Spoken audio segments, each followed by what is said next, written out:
Who doesn't love a good video game Easter egg? Now you guys dug our part 1 of this list so much that we're back at it again, talking about 10 more video game secrets that took one hell of a long time to figure out. Some of the secrets on this list were discovered 15 years after the fact, while others were unearthed significantly closer to when the game was released. But regardless, they're all pretty enjoyable. So with that being said, let's jump in.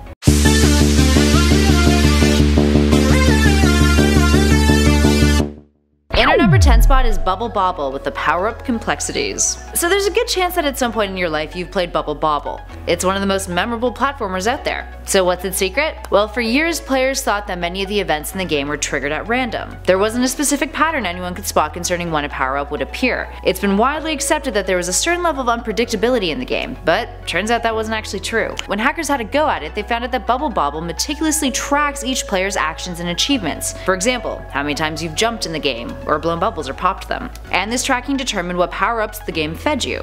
Neat. Up next, number 9 is Arkham Asylum's Secret Room. Now we touched on this one briefly in our part 1 video, but we figured we'd give you the full breakdown this time around. So back in 2010, prior to the release of Asylum's follow-up, Arkham City, developers at Rocksteady revealed that there was actually a secret room in the game that no one, to their knowledge, had found yet. This secret room, the Warden's office, contains the blueprints for Arkham City. Quite literally. There's a blueprint of the game's map hanging on the wall. Now to get in, you have to use your explosive gel to blow out a wall, and the wall itself won't show up on any scans, but it's inside the Arkham Mansion in the northeast quadrant. Up next, number 8 is Marathon Infinity's Hangar 96. So there's 3 dream levels in Marathon Infinity. They're called Where Are Monsters and Dreams, Whatever You Please, and Eat the Path, all of which have clues hinting to something bigger called Hangar 96. But here's the thing, Hangar 96 doesn't actually exist in the regular or bonus levels of the game. It's a multiplayer arena that is a pastiche of all of the dream levels, that can only be attained by piecing together code that appears in the first and last level in Marathon Infinity. These hex codes appear in the terminals in these levels, and once you put them together, bam!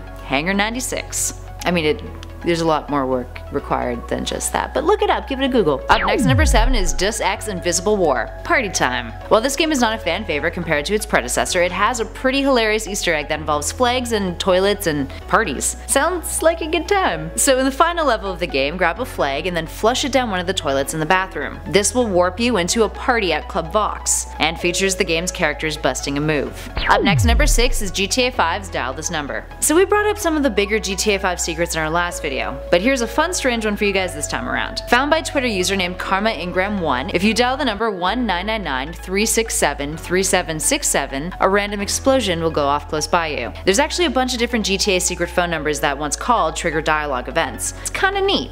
Who said punching random numbers into your phone did nothing? Up next, number 5 is the secret fight in Mortal Kombat X. Now this one you can unlock via the Mortal Kombat 1 Premier Living Tower. So, get up into the 6th fight and have at least one flawless victory in it, and then kill your opponent with a fatality or a brutality. This leads you to the secret fight where you end up facing Reptile, but it's slightly disappointing. It's pretty much the exact same Reptile in the rest of the game. No different skins, no throwbacks to previous games, meh. Still kinda neat to find though. Up next, number 4 is Super Mario World Killing Big Boo. For quite some time players thought that Big Boos were pretty much invincible, but like any good platform Mario game, fans found a way around what Nintendo had originally intended, and discovered a way that Mario can easily take out this foe, by being a smooth mother and sliding down some stairs, as such. Also worth noting, our favorite Italian plumber also has an ass of steel, and is capable of this too. Quite fierce. Up next, number 3 is Metroid's Everything Password. So this one is from the original NES game. For those of you unfamiliar with it, one of the goals that many players tried to achieve was the task of acquiring all the collectibles in the game, and finishing it within 5 hours. Why would you ever do that? Well, it's the way to get the best ending. You know, the one where Samus is revealed to be a girl. Dope.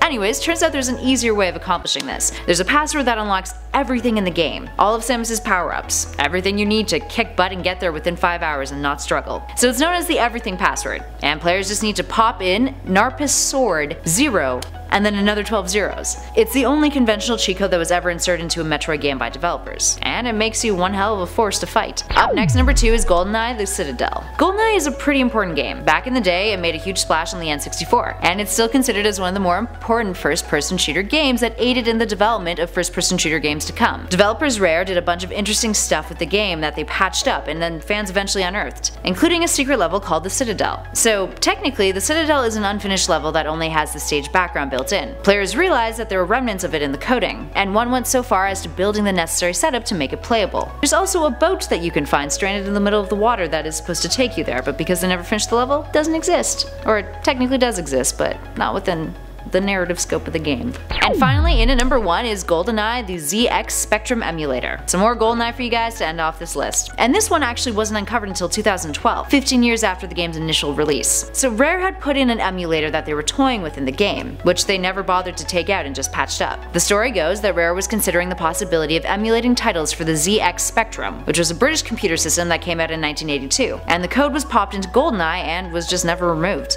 This emulator contains a total of 10 games that you can play, and they all have a very drastically different aesthetic than the game itself. Alright, there we have it, friends. Which of these secrets did you already know about? Let us know in those comments below, and if you dug this video, make sure you hit those like and subscribe buttons too. Thanks for watching, I've been Kelly Pally for Top 10 Gaming, and I'll catch you all in the next one.